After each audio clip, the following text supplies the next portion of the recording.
મિત્રો, આજે હું તમને મારી જિંદગીનો એક એવો કિસ્સો સંભળાવવા જઈ રહ્યો છું જેને યાદ કરીને આજે પણ મારું દિલ ભરાઈ આવે છે. હું દુબઈ એરપોર્ટ પર બેઠો હતો. દરેક પસાર થતી ક્ષણની સાથે મારા દિલના ધબકારા તેજ થઈ રહ્યા હતા. પૂરા 2 વર્ષ પછી હું મારા વતન પાછો ફરી રહ્યો હતો. આ 2 વર્ષ મારા માટે કોઈ સજાથી કમ નહોતા. પરદેશની લાંબી રાતોમાં જ્યારે હું એકલો રૂમમાં બેસતો હતો ત્યારે માત્ર એક જ ચહેરો મને હિંમત આપતો હતો, મારી પત્નીનો ચહેરો. જ્યારે વિમાને ઉડાન ભરી તો મને એવું લાગ્યું જાણે મારો આત્મા પહેલાં જ પોતાના ઘરે પહોંચી ચૂક્યો છે. મેં આંખો બંધ કરી અને તે દિવસ યાદ કરવા લાગ્યો જ્યારે હું તેને છોડીને દુબઈ જઈ રહ્યો હતો. તેની આંખોમાં આંસુ હતા, પરંતુ તેને મારી સામે હસવાનો પ્રયત્ન કર્યો હતો. જતી વખતે તેને બસ એટલું જ કહ્યું હતું કે પોતાનું ધ્યાન રાખજો. મેં તે જ દિવસે નક્કી કરી લીધું હતું કે હું મહેનત કરીને પાછો ફરીશ અને તેને જિંદગીની દરેક ખુશી આપીશ. તે 2 વર્ષમાં મેં કેવી રીતે વિતાવ્યા એ માત્ર હું અને મારો ભગવાન જ જાણે છે. કાળઝાળ તડકામાં કલાકો સુધી કામ કરવું, રાત્રે થાક્યો પાક્યો રૂમ પર પાછો ફરવું, સૂકો રોટલો ખાઈને સૂઈ જવું. પરંતુ આ બધી તકલીફો પાછળ એક જ સપનું હતું, મારો પરિવાર ખુશ રહે, મારી પત્ની આરામની જિંદગી જીવી શકે. હું તેના માટે ઘણા બધા ઉપહારો લઈને આવી રહ્યો હતો.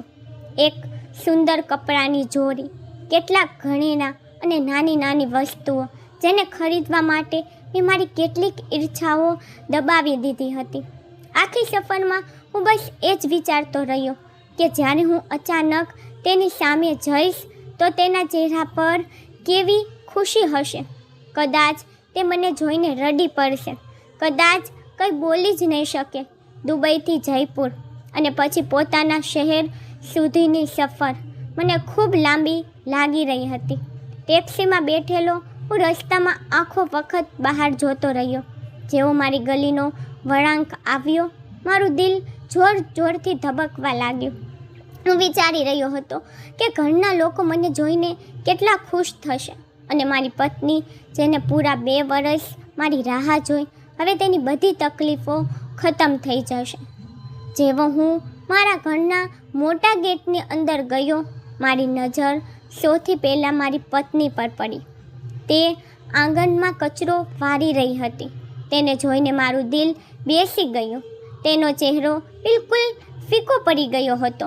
આંખોની નીચે કાળા કુંડારા હતા અને તે ખૂબ નબળી લાગી રહી હતી.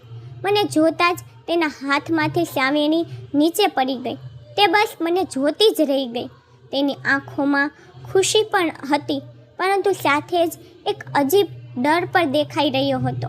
તે કદાચ મારી તરફ આવવા માંગતી હતી, પરંતુ ત્યારે જ મારી માતા અને બહેનો રૂમમાંથી બહાર આવી ગઈ અને મારી આસપાસ ભેગી થઈ ગઈ. કોઈ મને ગલે લગાવી રહ્યું હતું, કોઈ મારા હાલચાલ પૂછી રહ્યું હતું. મારી બહેનો મારી સુટકેસ ખોલીને સામાન જોવા લાગી અને માતા મને સોફા પર બેસાડીને વાતો કરવા લાગી. હું બધાને જવાબ આપી રહ્યો હતો, પરંતુ મારી નજરો વારંવાર મારી પત્નીને જ શોધી રહી હતી. તે હજી પણ ત્યાં જ ચૂપચાપ ઊભી હતી. એવું લાગતું હતું જાણે તેના દિલમાં ઘણી બધી વાતો હતી જે તે મને કહેવા માંગતી હતી. પરંતુ ત્યારે જ મારી માતાએ તેને અવાજ દીધો, અરે વહુ, શું જોઈ રહી છે? જલ્દી જા અને તારા પતિ માટે ઠંડુ શરબત બનાવ, પછી રાતના જમવાની તૈયારી પર કર. મારો દીકરો 2 વર્ષ પછી ઘરે આવ્યો છે. તે બસ એક નજર મને જોઈને જલ્દીથી કિચનમાં જતી રહી. મેં વિચાર્યું કે કદાચ કામ પતાવીને તે મારી પાસે આવશે. હું મારા રૂમમાં ચાલ્યો ગયો અને તેની રાહ જોવા લાગ્યો. મેં તેના માટે લાવેલા ઉપહારો બેડ પર મૂકી દીધા. હું વિચારી રહ્યો હતો કે જ્યારે તે આ જોશે તો કેટલી ખુશ થશે.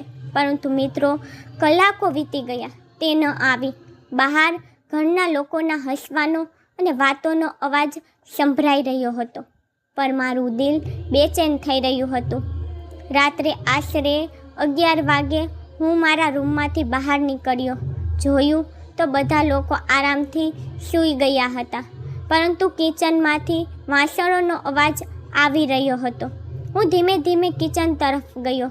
ત્યાંનું દ્રશ્ય જોઈને મારું દિલ તૂટી ગયું. મારી પત્ની એકલી ઊભી વાસણોનો ઢગલો ધોઈ રહી હતી. તેની કમર ઝૂકી ગઈ હતી અને તે થાકથી ચૂર થઈ ગઈ હોય તેવી લાગતી હતી. મેં પ્રેમથી કહ્યું, બસ કર હવે, ચાલ અને થોડો આરામ કરી લે. મારો અવાજ સાંભળતા જ તે ગભરાઈ ગઈ. તેને દરતા દરવાજા તરફ જોયું, જાણે તેને ડર હોય કે કોઈ આપણને સાથે જોઈ ન લે. તેને જલ્દીથી પોતાના હાથ દુપટ્ટાથી સાફ કર્યા અને ધ્રુજતા અવાજે બોલી, ના, હજી ઘણું કામ બાકી છે. જો સવારે માજી ગંદા વાસણો જોશે તો ખૂબ નારાજ થશે. તમે જઈને સૂઈ જાઓ. હું તેનો હાથ પકડવા માંગતો હતો, પરંતુ તેને તરત જ પોતાનો હાથ પાછળ ખેંચી લીધો અને બોલી, ભગવાન માટે મને કામ કરવા દો, નહીંતર મારે ઘણું સાંભળવું પડશે. મિત્રો, તેના અવાજમાં એટલો ડર હતો કે મારું દિલ ધ્રુજી ઉઠ્યું. જે સ્ત્રીની રક્ષા કરવાનું વચન આપીને હું ગયો હતો, આજે તે મારાથી પણ ડરેલી હતી. હું તેને જબરદસ્તી મારા રૂમમાં લઈ આવ્યો અને મારી સામે બેસાડી. હું તેની સાથે વાત કરવા માંગતો હતો. હું જાણવા માંગતો હતો કે આ 2 વર્ષોમાં તેને શું સહન કર્યું. તેની આંખોની ચમક આખરે ક્યાં ખોવાઈ ગઈ, પરંતુ તે વારંવાર કોઈને કોઈ બહાનું કાઢીને ઊભા થવાનો પ્રયત્ન કરી રહી હતી. ક્યારેક કહેતી કે વાસણો બાકી છે, ક્યારેક કહેતી કે સવાર માટે લોટ બાંધવાનો છે.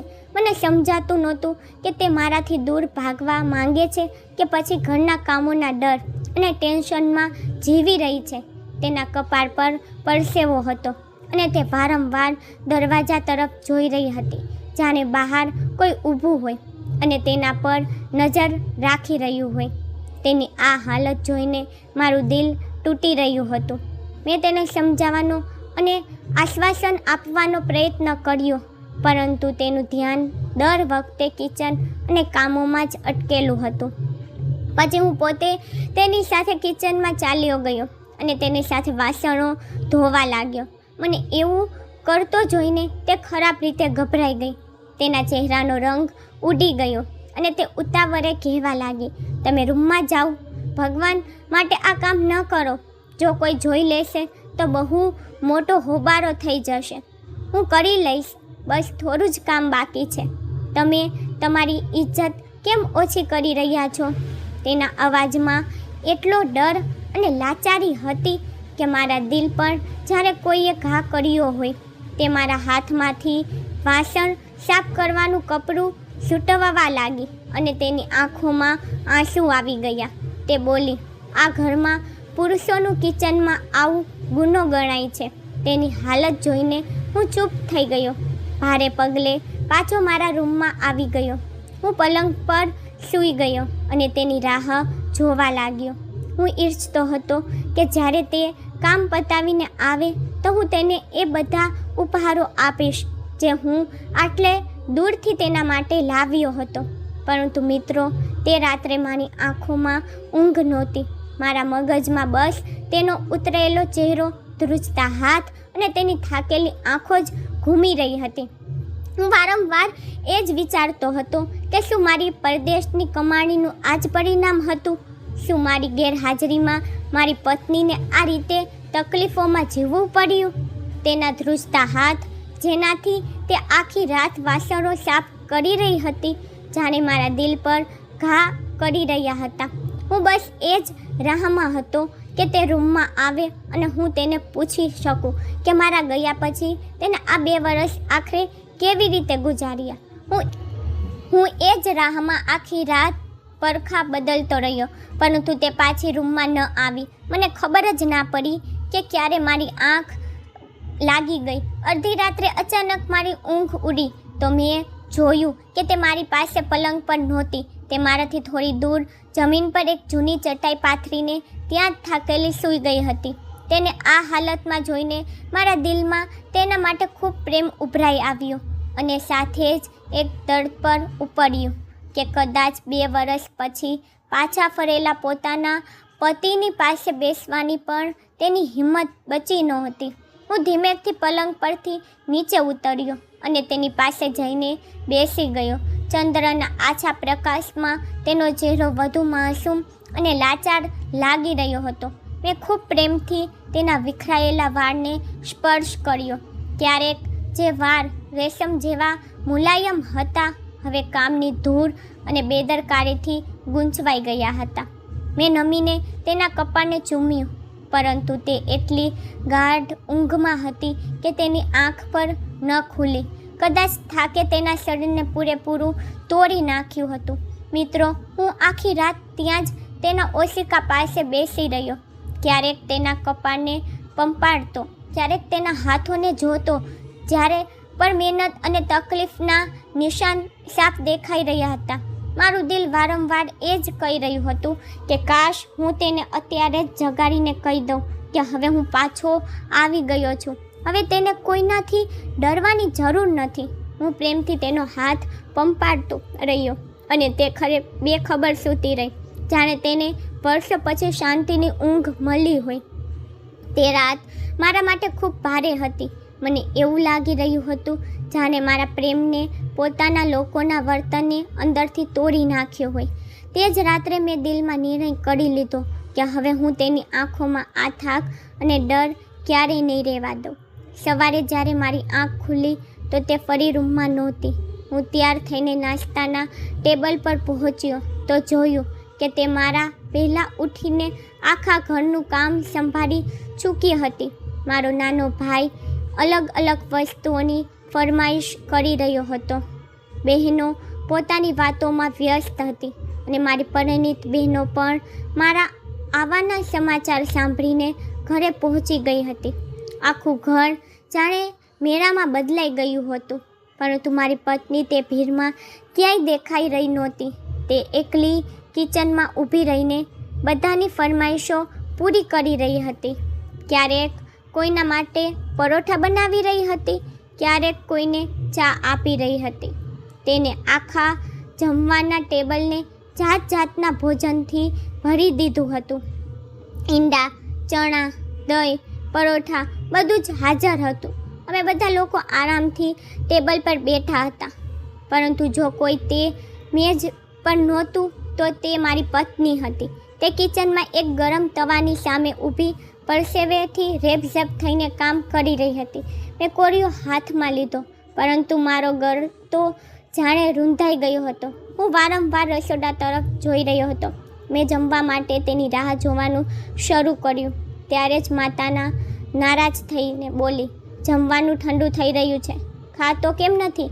બધા તારી રાહ જોઈ રહ્યા છે, તું શરૂ કર.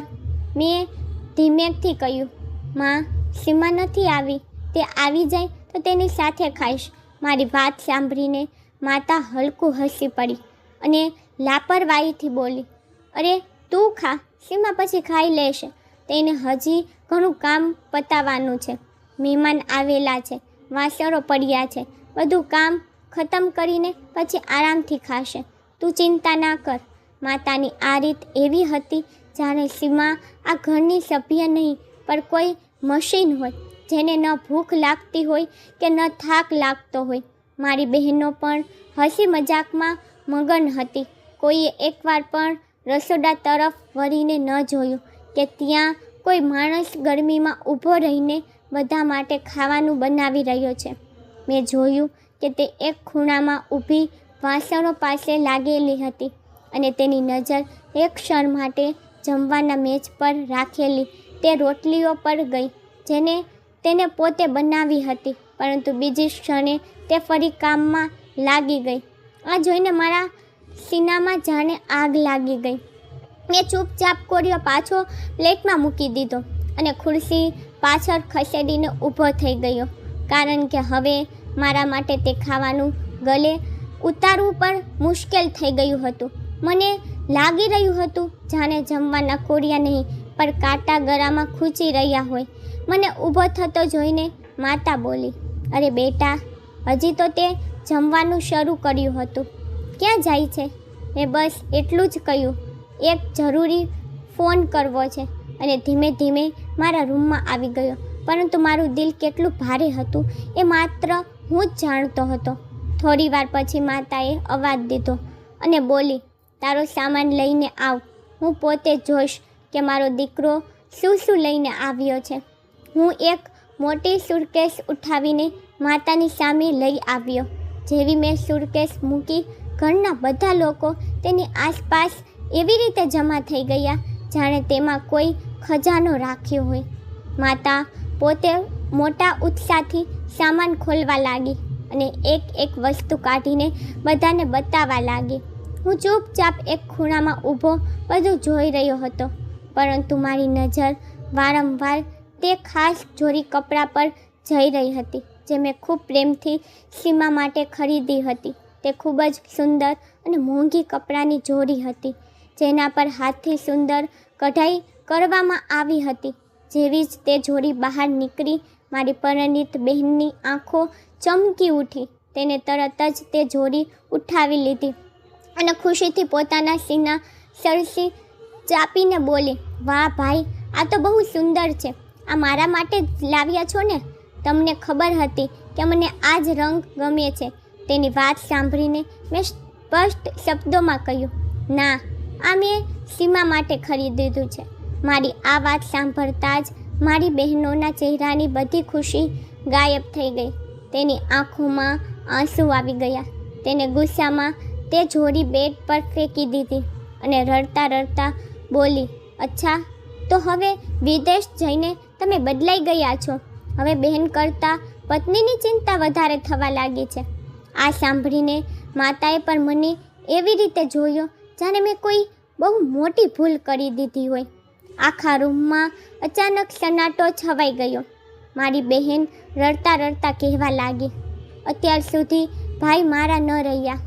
થોડીક ક્ષણો પહેલાં સુધી જે વાતાવરણ ખુશીઓથી ભરેલું હતું તે અચાનક તણાવમાં બદલાઈ ગયું. મને સમજાતું નહોતું કે પોતાની મહેનતની કમાણીથી પોતાની પત્ની માટે એક નાનો ઉપહાર લાવવો આ ઘરમાં આટલો મોટો ગુનો કેવી રીતે બની ગયો. ત્યારે માતાએ પોતાની દીકરીને રડતી જોઈ તો તે તરત જ જોડી ઉઠાવીને ફરી તેના હાથમાં આપી દીધી અને હસતા હસતા બોલી, અરે પાગલ ન બન, તારો ભાઈ તો મજાક કરી રહ્યો હતો. આટલી મોંઘી જોડી ભલા સીમા ક્યાં પહેરશે? તેને તો એમ પણ આ વસ્તુઓનો બહુ શોખ નથી. વળી તેનો રંગ પણ શ્યામરો છે. આ રંગ તો તારા ગોરા રંગ પર જ સારો લાગશે. તું જ રાખ. માતાએ સીમાના શ્યામરા રંગની વાત કરતાં તે સુંદર જોડી મારી બહેનને આપી દીધી અને હું એકવાર ફરી ચૂપ થઈને બધું જોતો રહી ગયો. તે સમયે મને ખૂબ જ નવાઈ લાગી રહી હતી, કારણ કે આ ઘરમાં દરેક વસ્તુ પર પહેલાં બીજાનો હક ગણવામાં આવતો હતો અને સીમાના ભાગે હંમેશા માત્ર સમજૂતીઓ જ આવતી હતી. મેં નજર ઉઠાવીને રસોડાના દરવાજા તરફ જોયું. ત્યાં સીમા ચૂપચાપ ઊભી ઘરનું કામ કરી રહી હતી અને સાથે જ મારા લાવેલા ઉપહારને પણ જોઈ રહી હતી. તેના ચહેરા પર એક ક્ષણ માટે ઊંડી ઉદાસી દેખાઈ, જાણે તેને પહેલાંથી જ ખબર હોય કે તેના માટે કંઈ બચવાનું નથી. પરંતુ તેને કંઈ ન કહ્યું. તેને ચૂપચાપ માથું ઝુકાવી દીધું અને ફરીથી વાસણ સાફ કરવા લાગી. ધીમે ધીમે ઘરનો બધો સામાન બધા લોકોમાં વેચી દેવામાં આવ્યો. કોઈએ પરફ્યુમ લઈ લીધું, કોઈએ ઘડિયાળ અને કોઈએ મોંઘી ચાદરો. પરંતુ સીમાના ભાગમાં કંઈ પણ ન આવ્યું. તેના માટે માત્ર ખાલી ખોખા જ ભોંય પર પડ્યા રહ્યા. મારી ચૂપ્પી જોઈને માતાએ સમજી લીધું કે મને પર કોઈ વાંધો નથી. તે બેપરવાહીથી બોલી, સીમાને પછીથી બજારમાંથી કંઈક અપાવી દેજે. એમ પણ તેને આ વસ્તુઓનો બહુ શોખ નથી. દરેક સમયે પોતાને બિચારી બનાવીને રાખે છે, જાણે આપણે તેના પર બહુ જુલ્મ કરતા હોઈએ. જ્યારે કે આપણે તો આને આ કામ કરવાનું કહીએ છીએ, પરંતુ આ પોતે જ રસોડામાંથી બહાર નથી નીકળતી. માતાની દરેક વાત મારા દિલમાં તીરની જેમ ખૂંચી રહી હતી, કારણ કે મેં મારી આંખોથી જોયું હતું કે સીમાને આરામ કરવાનો મોકો જ નહોતો આપવામાં આવતો. ત્યારે જ સીમાએ પણ માતાની વાતો સાંભળી લીધી. તેના હાથ એક ક્ષણ માટે અટકી ગયા અને તેનું શરીર હલકું ધ્રુજી ઉઠ્યું, જાણે તે પોતાના આંસુ અને દર્દ છુપાવવાનો પ્રયત્ન કરી રહી હોય. તે સમયે મારું દિલ કરી રહ્યું હતું કે બધાની સામે સાચું બોલી દઉં, પરંતુ મેં મારી જાતને રોકી લીધું, કારણ કે હું જોવા માંગતો હતો કે આ ઘરમાં સ્વાર્થની હદ આખરે ક્યાં સુધી જઈ શકે છે. મેં જોયું કે મારી બહેનો ખુશી ખુશી પોતાના કપડાં લઈને પોતાના રૂમમાં ચાલતી ગઈ, પરંતુ સીમા ત્યાં જ ચૂપચાપ ઊભી રહી ગઈ. એવું લાગતું હતું જાણે તેની કિસ્મતમાં માત્ર બીજાની ખુશીઓનો બોજ ઉઠાવવાનું જ લખ્યું હોય. તે સમયે મને મારી પોતાની જાત પર ખૂબ શરમ અનુભવાઈ રહી હતી. હું ધીમેકથી તેની પાસે ગયો અને તેની પાસે માફી માંગવા લાગ્યો, પરંતુ તે હલકું હસીને બોલી, કંઈ વાંધો નહીં, મારી પાસે પહેલાંથી જ બહુ કપડાં છે. તેની આ વાત સાંભળીને મને તરત જ સમજાઈ ગયું કે તે માત્ર મારું દિલ રાખવા માટે જૂઠું બોલી રહી છે. મેં ધ્યાનથી તેના કપડાં તરફ જોયું. તેના કપડાં હવે જૂના અને ફીકા પડી ચૂક્યા હતા. ત્યારે જ મને યાદ આવ્યું કે આ જ કપડાં હું 2 વર્ષ પહેલાં વિદેશ જતા પહેલાં તેના માટે લાવ્યો હતો. એટલે કે તે જ આજ સુધી તે જ જૂના કપડામાં પોતાનો ગુજારો કરી રહી હતી. મેં ધીમેકથી તેને પૂછ્યું, સીમા, માં તને ખર્ચના પૈસા તો આપે છે ને? કારણ કે હું દર મહિને તારા માટે અલગથી પૈસા મોકલતો હતો. મારી વાત સાંભળીને તેને નવાઈ પામીને મારી સામે જોયું અને પછી ધીમેકથી માથું હલાવીને ના પાડી દીધી. તે પછી તે ચૂપચાપ કચરો વારવા લાગી. આ જોઈને મારું દિલ તૂટી ગયું. હું વિદેશમાં દિવસ રાત મહેનત કરીને લાખો રૂપિયા કમાઈ રહ્યો હતો અને દર મહિને ખાસ કરીને સીમા માટે પૈસા મોકલતો હતો, પરંતુ મને એ જાણીને બહુ મોટો આંચકો લાગ્યો કે તે પૈસા તેને ક્યારેય મળ્યા જ નહીં. ગુસ્સામાં અને દુઃખથી ભરેલા દિલ સાથે હું સીધો માતાના રૂમમાં ગયો અને તેમને પૂછ્યું, માં, શું તમે સીમાને મારા મોકલેલા ખર્ચના પૈસા નથી આપ્યા? મારા વાત સાંભળતા જ માતાનો ચહેરો બદલાઈ ગયો. પછી તે ગુસ્સામાં બોલી, શું સીમાએ તને ફરિયાદ કરી છે? મેં કહ્યું, ના માં, હું પોતે પૂછી રહ્યો છું. તેને એટલા જૂના કપડાં પહેરેલા છે એટલે મને લાગ્યું કે કદાચ તેને પોતાના માટે કંઈ ખરીદવું જ નથી. આ સાંભળીને માતા બોલી, તેને આટલા પૈસા આપવાની શું જરૂર હતી? તેને જિંદગીમાં આટલા પૈસા ક્યાં જોયા છે? જો હું તેના હાથમાં આટલી રકમ આપી દેત તો તે બધું વેડફી નાખત. એટલા માટે મેં બધા પૈસા સાચવીને રાખ્યા છે, જેથી જરૂર પડે તને પાછા આપી શકું. મિત્રો, માતાની આ વાત સાંભળીને હું અંદરથી હલી ગયો. જે સ્ત્રીએ 2 વર્ષ સુધી પોતાની આખી યુવાની અને સુખ આ ઘર માટે લગાવી દીધા, તેને તેનો હક માત્ર એટલા માટે ન આપવામાં આવ્યો કારણ કે તેમને લાગતું હતું કે તે પૈસા વેડફી નાખશે. જ્યારે કે મારી બહેનો અને ભાભીઓ અવનવરા નવા કપડાં અને પગરખાં ખરીદી રહી હતી. તે જ પરે મને સમજાઈ ગયું કે આ માત્ર કામ કરવાની વાત નહોતી, પરંતુ આ બધું વિચારી સમજીને કરવામાં આવી રહેલો અન્યાય હતો. મેં મારી જાતને સંભાળી અને ત્યાંથી ચૂપચાપ બહાર આવી ગયો, કારણ કે હવે મારે એક મોટું પગલું ભરવાનું હતું.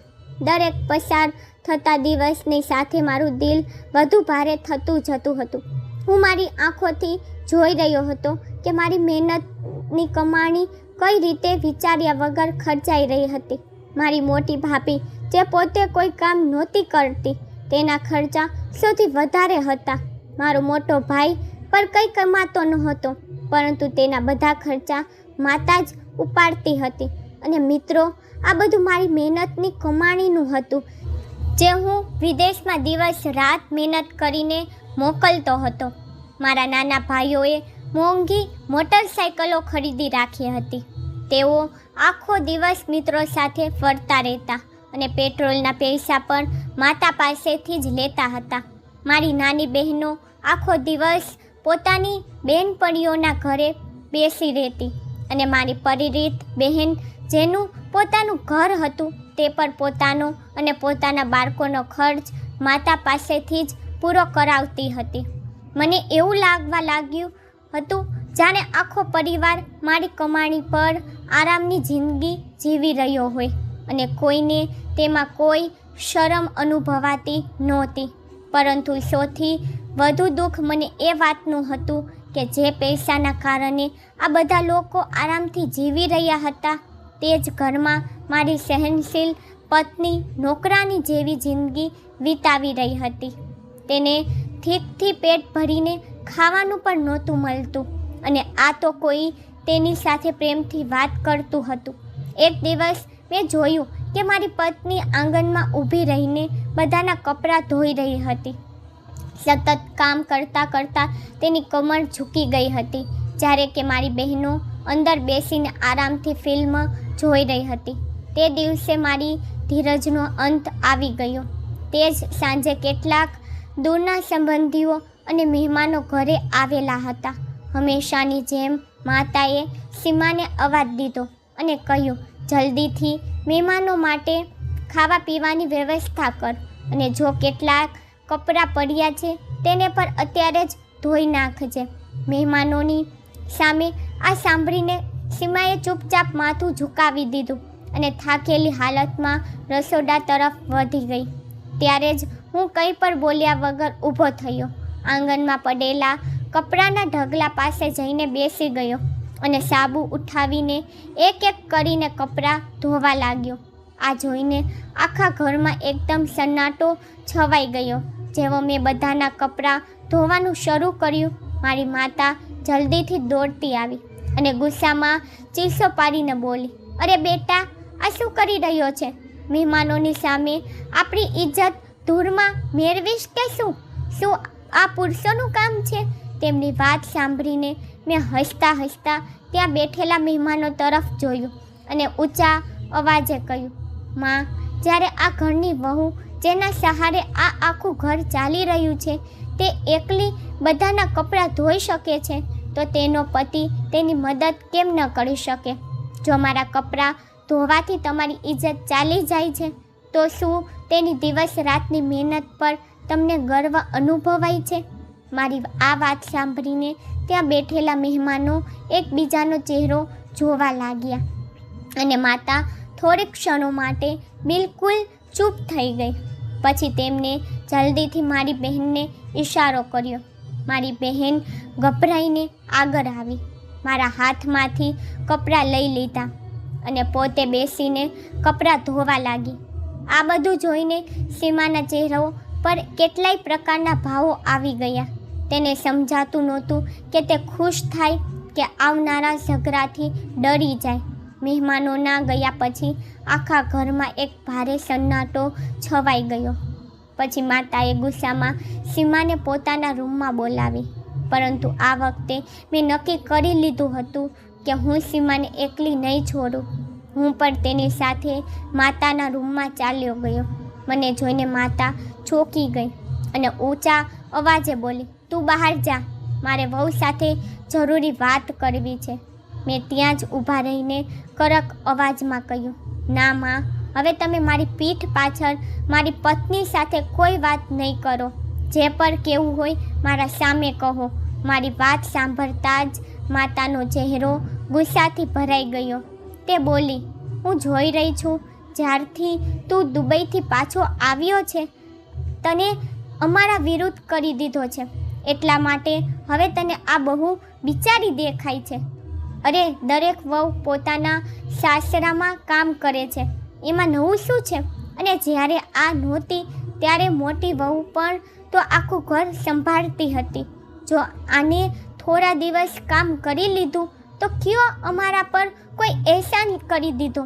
માતાની આ અન્યાયની વાતો સાંભળીને મારો ગુસ્સો હવે ધીમે ધીમે કાબુ બહાર થવા લાગ્યો હતો.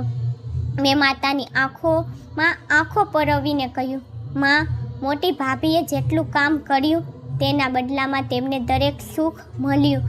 તે આરામની જિંદગી જીવી રહી છે. તેમનો પતિ ભલે કંઈ ના કમાય પરંતુ તેમ છતાં તે સૌથી મોંઘા કપડાં પહેરે છે. આ ઘરમાં દરેક પાસે પોતાના ખર્ચ માટે પૈસા છે. દરેક વ્યક્તિ મારી મહેનતની કમાણીથી પોતાની પસંદગીની વસ્તુઓ ખરીદી રહ્યો છે, પરંતુ મારી પત્ની જ એવી છે જે કંઈ પણ બોલ્યા વગર બધાની નોકરાની બનીને કામ કરી રહી છે. આખરે કેમ? તેને તેના પોતાના પૈસાથી પણ દૂર રાખવામાં આવી અને એક સારા કપડાં માટે પણ તરસાવવામાં આવી. જ્યારે માતાએ જોયું કે હું તેમની દરેક વાતનો જવાબ આપી રહ્યો છું તો તે ગુસ્સામાં બોલી, હું બધું સમજું છું. મેં જિંદગી જોઈ છે. આ નવી આવેલી છોકરીએ જ તને અમારા વિરુદ્ધ કર્યો છે. હવે તું તારી માતા અને બહેનો સાથે લડી રહ્યો છે. મારી બહેનો પર દરવાજા પર ઊભી રહીને આ બધું સાંભળી રહી હતી, પરંતુ તેમના ચહેરા પર શરમ નહોતી, પણ ગુસ્સો હતો, જાણે મેં તેમની આરામની જિંદગી છીનવી લીધી હોય. ત્યારે જ મેં સીમાનો હાથ પકડી લીધો. તેના હાથ ડરના કારણે ધ્રુજી રહ્યા હતા. મેં માતાને સાફ શબ્દોમાં કહ્યું, જો તમને લાગતું હોય કે આ મને ભડકાવી રહી છે તો યાદ રાખજો, આજ એ સહનશીલ સ્ત્રી છે જેને 2 વર્ષમાં મને એકવાર પણ ફોન કરીને તમારી ફરિયાદ નથી કરી, પરંતુ હવે મેં મારી આંખોથી બધું સત્ય જોઈ લીધું છે. તે પલે મેં નક્કી કરી લીધું હતું કે હવે હું એક ક્ષણ પણ તે ઘરમાં નહીં રહું જ્યાં મારી પત્ની સાથે થઈ રહેલા અન્યાયને ઘરની પરંપરા કહેવામાં આવી રહી હતી.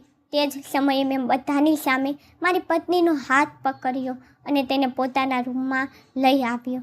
મેં મનોમન નિર્ણય કરી લીધો હતો કે હવે હું તેને ફરીથી આ લોકોની વચ્ચે એકલી છોડીને નહીં જાઉં. મેં તરત જ તેનો પાસપોર્ટ બનાવવાની અને વિઝા લગાવવાની તૈયારી શરૂ કરી દીધી. તે સમયે આખા ઘરનું વાતાવરણ એવું થઈ ગયું હતું જાણે કોઈ બહુ મોટું દુઃખ આવી ગયું હોય.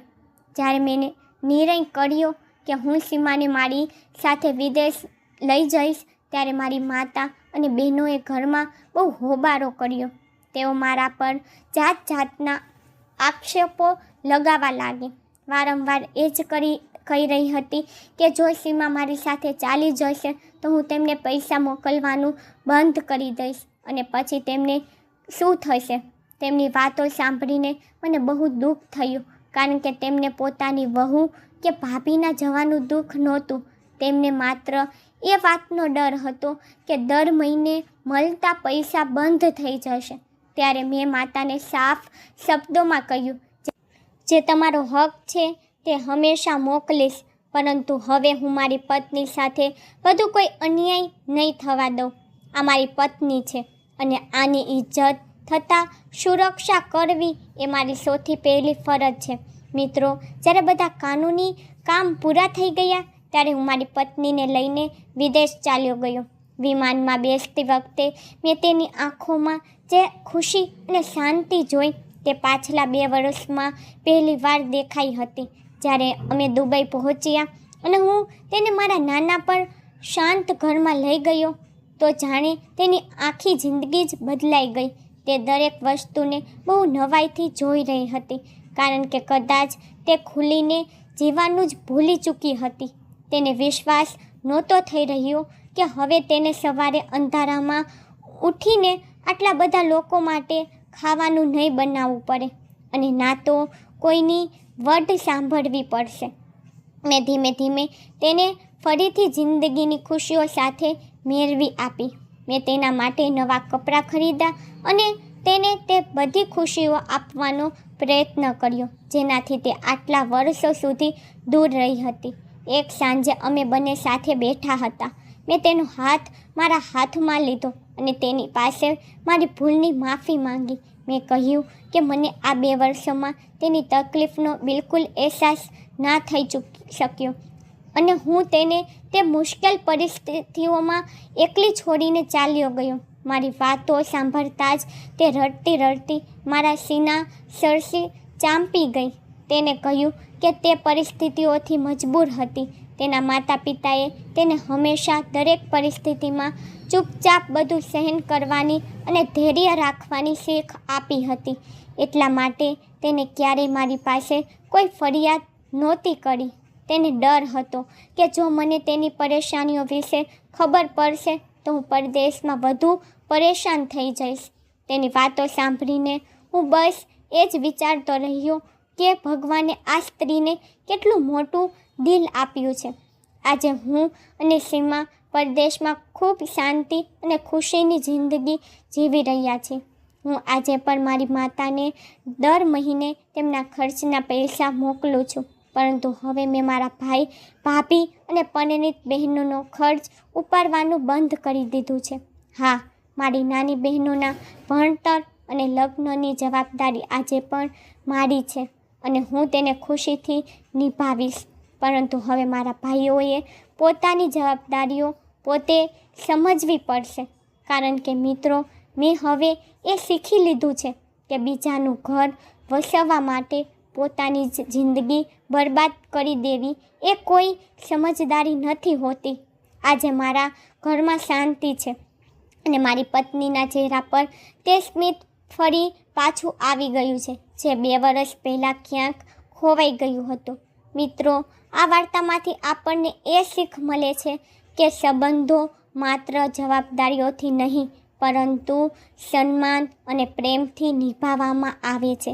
ક્યારેક માણસ પોતાના પરિવારની ખુશીઓ માટે એટલું બધું સહન કરતો રહે છે કે તેને પોતાને જ તકલીફોનો અહેસાસ નથી થતો, પરંતુ જે ઘરમાં ઇજ્જત અને અપનાપણું ન મળે ત્યાં માત્ર સમજૂતીઓ સંબંધોને બચાવી નથી શકતી. એક પત્ની માત્ર ઘરનું કામ કરવાવાળી સ્ત્રી નથી હોતી, તે માણસની જિંદગીનો સૌથી સુંદર સહારો હોય છે, જે તેના માટે આખી દુનિયા સામે લડી શકે છે.